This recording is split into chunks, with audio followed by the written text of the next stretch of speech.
ఎందుకంటే మనం సినిమా గురించి కూడా మాట్లాడదాం. సో సినిమా గురించి ఇప్పుడు మాట్లాడుతుంది, దేని గురించి మాట్లాడుతుంది? అదే నాకు సినిమా గురించే మాట్లాడుతున్నా కానీ అది కొంచెం డీటోర్ తీసుకుంది.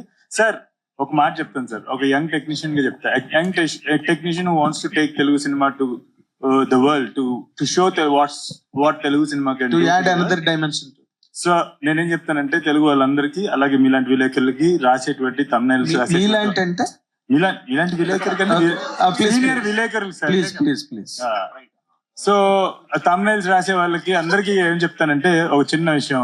యంగ్ టెక్నీషియన్ చెప్తున్నాడు తెలుగు నుంచి ప్రపంచానికి తెలుగు సినిమా పరిచయం చేయాలనుకుంటున్న టెక్నీషియన్ చెప్తున్నాడు. ఈ సినిమా ఈ ఇండస్ట్రీలో లేదంటే మన పరిశ్రమలో మరో కమల్ హాసన్ రాలేరు, మరో గొప్ప నటుడు రాలేడు అనుకున్నంతకాలం గొప్ప సినిమాలు ఫ్యూచర్ జనరేషన్ ఆర్ నా జనరేషన్ వాళ్ళకి పెద్ద పెద్ద సినిమాలు తీసే శక్తి లేదు అని అనుకున్నంత కాలం మేము ఆ మాట, ఆ ధైర్యం కూడగట్టుకుని మేము చెప్పినప్పుడు దాన్ని వక్రీకరణ జరగకుండా తీసుకోవాల్సిన మీదే బాధ్యత. ఎందుకంటే అలా అనుకున్నంత కాలం ఈ పరిశ్రమ భవిష్యత్తు లేదు సార్. ఎందుకంటే మేమే కదా రేపు పొద్దున్న 10-15 ఏళ్ళ తర్వాత ఫ్యూచర్ ఆఫ్ ది ఇండస్ట్రీ. కాబట్టి మేము ఎప్పుడైనా ఏదైనా చెప్పినప్పుడు సార్ మేము ఆ కాన్ఫిడెన్స్ ని ఎంత కూడగట్టుకుని చెప్పాలంటే, ఎందుకంటే మేము ఒక మాట చెప్పాం. కమల్ హాసన్ గారు అంతటి నటుడు సత్యదేవ్ అని నేను ఆ రోజు స్టేజ్ మీద చెప్పండొచ్చు, అంతటి నటన పర్ఫార్మ్ చేయగలరు ఆయన. కానీ ఆ మాట ఆయనకి ఎన్నోసార్లు చెప్పుంటా కదా. ఆయనకి అది it is not something that we are boasting our self with, it is something that we are taking responsibility of, taking forward the pride of acting or like cinema of from this part of the world. Okay, so I really wish మేము ఏదైనా confidence తెచ్చుకుని ఒక మాట చెప్పినప్పుడు ధైర్యం చేసి మేము దాని రెస్పాన్సిబిలిటీ తీసుకోవాల్సిన వాళ్ళం అవుతాం. దాన్ని దయచేసి ఎక్కడ వక్రీకరించద్దు. దాని గురించి ట్వీట్ చేసి మాట్లాడాల్సిన పరిస్థితి, అంటే ట్వీట్ చేసి మేము ఏదో మాట్లాడాము అన్న పరిస్థితి మాకు తీసుకురాదు సార్. చాలా ఇబ్బందిగా ఉంది. ఎందుకంటే మేమేం మాట్లాడినా కూడా అదొక సమస్యగా మారుతుంది అనే భయాన్ని కనుక మా జనరేషన్ టెక్నీషియన్స్ లో పెట్టారు అంటే, మీ జనరేషన్ కాదు మా జనరేషన్ మీ వయసుకు వచ్చేసరికి వాళ్ళకు ఒక కమల్ హాసన్ గారు ఉండరు, వాళ్ళకు ఒక గొప్ప సినిమాలు తీసుకొచ్చే పెద్ద దర్శకులు ఉండరు, వాళ్ళకి ఇలాంటి mad biggest films, biggest actors, greatness అనేది వాళ్ళకి తెలియకుండా పోతుంది. But one thing I can clear you, because నేను నా సీనియారిటీని మీరు యూ హ్యావ్ పాయింటెడ్ అవుట్ కాబట్టి చెప్తున్నా. Kamal Haasan at the informative years ఒక 16 ఏళ్ళ వయసు పక్కన పెడితే, 16-15 ఏళ్ళు పక్కన పెడితే ఎంత వేరియేషన్స్ ఉన్న క్యారెక్టర్లు కమల్ హాసన్ చేయలేదు. Tomorrow I may be trolled for this, but it's a truth. Kamal Haasan beginning days లో ఇన్ని గొప్ప వేరియేషన్స్ ఉన్న క్యారెక్టర్లు అయితే చేయలేదు. బట్ ఇందాక డీటూర్ అన్న మాట కూడా మీరు అన్నారు. ఆ డీటూర్ క్రియేట్ చేసింది మీరందరూ. నేను I asked the hero, you all make him, you shut his mouth and you took the mic. ఒక అవసరం లేదు. అందరం కూడా ఎందుకు తీసుకున్నాం అంటే, మేమందరం ఒకటే ఆల్మోస్ట్ సేమ్ ఏజ్ గ్రూప్ సంబంధించిన టెక్నీషియన్స్, ప్రొడ్యూసర్స్. ఎందుకు తీసుకున్నాం అంటే సార్, ఒక చిన్న విషయం జరిగింది. దాన్ని ఏ ఇంటర్వ్యూకి వెళ్ళినా దాని గురించే మాట్లాడారు, ఏ స్టేజ్ కి వెళ్ళినా దాని గురించే మాట్లాడతారు. నా సినిమా గురించి నేను ఎప్పుడు మాట్లాడాలి? ఓకే, సినిమా గురించి మాట్లాడాలన్నారు కదా. ఇది మీరు ఈ ప్రపంచానికి తెలుగు సినిమాని ఒక కొత్త యాంగిల్లో చూపించాలన్న ఈ సినిమా తీసేనని చెప్పారు కదా. What are those tangents tomorrow after the film releases people feel that this is an additional angle to the present existing or prevailing Telugu cinema? What is your answer? Sir, this is another quill in the crown of Telugu cinema, sir. Okay, there are many quills, wonderful jewels in the crown of Telugu cinema. This will add to that crown, and it will shine bright for a very long time. And also, wherever, from any corner of the world, if any audience watch this film, they will know, they can evaluate to what extent Telugu society has grown in terms of telling stories and culturally also. Yeah. Venkatesh Mahadev sir. Hi అండి. Sir, అంటే ఈ cinema మీరు అందరూ చూసుకున్నారు, మేము చూడలే. But ఈ cinema commercial గా ఎంత పే చేస్తుంది, ఎవరేమంటారో, మిమ్మల్ని ట్రోల్ చేస్తారా, ట్రోల్ చేయరా, ఇవన్నీ పక్కన పెడితే ఈజీలీ ఇప్పటికే ఒక ఐడియా వచ్చేసింది. This is easily passion project అంటాం చూసారా, one of the most passionate projects ever made in Telugu cinema or for that matter Indian cinema అని క్లియర్ గా అడ్మిట్ అయితే అవ్వాలి. ఎందుకంటే every frame looks that, every frame is telling that. So మొన్న I think Anurag garu అనుకుంటా ఒక స్టేట్మెంట్ చేశారు, Venkatesh Maha is one director, he don't take his audience for granted. Audience ని అన్ని అట్టుపండు ఒలిచినట్టు కాకుండా he makes the audience to think అని ఒక స్టేట్మెంట్ ఇచ్చారు. దట్స్ లైక్ చాలా విషయాల్లో in the past that is a double edged sword.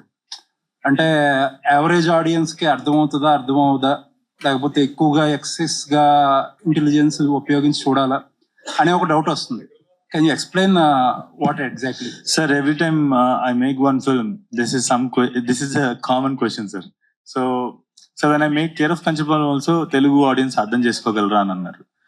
When I'm making Rao Bahadur also, Telugu audience దృష్టిలో పెట్టి తీసారు, ఆ తెలుగు ఆడియన్స్ కి అది అర్థం అవుతుందా అని చెప్పేసి అన్నారు. సమ్వేర్ ఆ చుట్టుపక్కల మీ క్వశ్చన్ ఉందని నాకు అర్థమైంది. అందుకని కేర్ ఆఫ్ కంచలపారం నాకు అంత కాంప్లెక్స్ గా అయితే అనిపించలేదు. కానీ అంటే నేను ఎదుర్కొన్న ప్రశ్నలు చెప్తున్నాను అనమాట సార్. నేను I don't know, I think because of my parents bringing up కావచ్చు, నేను మాట్లాడే మాటలు కావచ్చు, లేదంటే తీసే సినిమాలు కావచ్చు, ఒక రకంగా కనబడచ్చు. కానీ దాంట్లో ఉన్న భాష, ఒక మధ్య తరగతి కుటుంబంలో పుట్టి 10 సంవత్సరాలకి మా నాన్నగారు చనిపోతే మా అమ్మ నన్ను పెంచుతుంటే, మా అమ్మని చూస్తూ ప్రపంచాన్ని తెలుసుకుని మా నాన్నగారు చెప్పిన మాటలు గుర్తుపెట్టుకుని పెరిగినటువంటి ఒక మామూలు మనిషిని, మామూలు కుర్రవాడిని. 16 ఏళ్ళకి ఇంట్లోంచి బయటకు తీసుకొచ్చిన జీవితం నన్ను. నా మొదటి జీతం 600 రూపాయలు. సినిమాకు వచ్చే ముందు నా ఆఖరి జీతం 1200 రూపాయలు.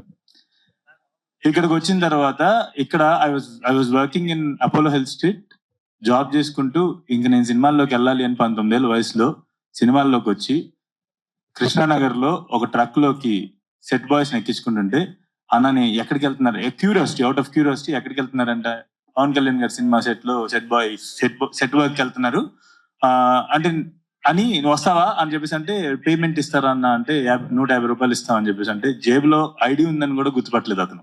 నేను ఏదో కంపెనీలో వర్క్ చేస్తున్నాను కూడా గుర్తుపట్టలేదు.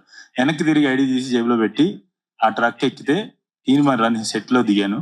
అక్కడి నుంచి all the capacities I worked in, almost a lot of capacities in Telugu film industry, and then I became a director. Now if this guy makes a film, would it be complex for Telugu people to understand? Yeah, fantastic and all the best. Hi.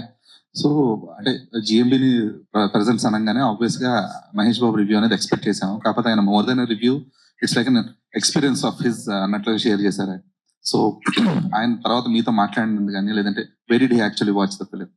he watched it I think at his place in a very major home theater basically. Major అక్కడే చేసాము. Yeah. మైసెపి నమ్ముల దగ్గరికి same. నేను post production లో ఉన్నాను. నిజం చెప్పాలంటే last 4 days గా స్నానం చేయకుండా పనిచేసి ఇప్పుడే ఈ ఈవెంట్ కి రావాలని స్నానం చేసి వచ్చాను అనమాట.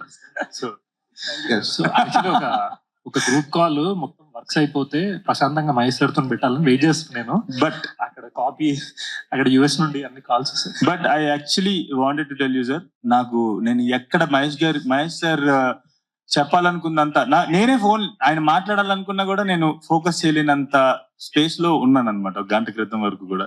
కానీ ఎక్కడ నాకు మహేష్ సార్ చెప్పాలనుకున్నంత, ఆయన 40 నిమిషాలు పైగా అనురాగ్ తో మాట్లాడారని చెప్పేసి విన్నాను. ఆయన ఏం మాట్లాడారో నాకు తెలియదు, కానీ ఒక్క విషయం నాకు మొత్తం చెప్పేసింది సార్. ఆయన ఎట్లా ఈ ఫిలిం గురించి ఐ మీన్ లైక్ ఆయన ఒపీనియన్ ఏంటనేది. ఎక్కడంటే నేను వాయిస్ ఓవర్ ఇస్తాను అని ఆయన ఈ దీనికి వాయిస్ ఓవర్ ఇస్తాను, అనురాగ్ ఫోన్ చేసి వాయిస్ ఓవర్ ఇస్తా అన్నారు, నాకు వాయిస్ ఓవర్ కావాలంటే I was actually dreaming to have Mahesh garu voice over for this film. And గంట సేపులో, బికాజ్ ఎప్పటి నుంచో లోపల బ్రూ చేసుకుంటూ ఉన్నా, ఎలా చెప్తే బాగుంటది ఆయన అని చెప్పేసి బ్రూ చేసుకుంటూ ఉన్నాను. గంట సేపుల్లో నేను ఈ సినిమా తాలూకా సినాప్సిస్ ఒక జస్ట్ ఇదేంటి, ఈ సినిమా నేను ఎందుకు తీసాను, ఏం తీసాను అని చెప్పేసి వాళ్ళకి పంపిస్తే, దే ఆల్ స్పోక్, వాళ్ళు ఫోన్ లో మాట్లాడి they came up with this voice over. And నిజం చెప్పాలంటే ఆ టీజర్ నేను ఇందాకే మీకు ప్రింట్ తీస్తూ ఫస్ట్ టైం చూశాను వాయిస్ ఓవర్ ఏంటనేది. మునుపెన్నడు చూడని విధంగా తెలుగు సినిమా ఆయన మాటలు అన్నారు అనగానే నాకు actually that is it.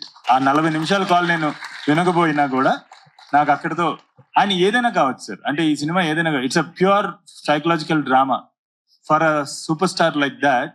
He might అందరూ అనుకుంటాం he might his view on films might be something different. ఏది ఈ సినిమా స్పేస్ లో ఉండదు, ఆయన సూపర్ స్టార్ ఆ స్పేస్ లో ఉంటది అని చెప్పేసి అనుకుంటూ. బట్ ఫర్ హిమ్ ఈ సినిమాని అర్థం చేసుకుని ఈ సినిమాని లైక్ ఆ మాటతో కంక్లూడ్ చేశారంటే లైక్ మహేష్ సార్ నాకు మళ్ళీ కాల్ చేయకపోయినా చాలు. కాల్ చేయలేకపోయినా కూడా ఆయన నాకు లైక్ ఐ రియలీ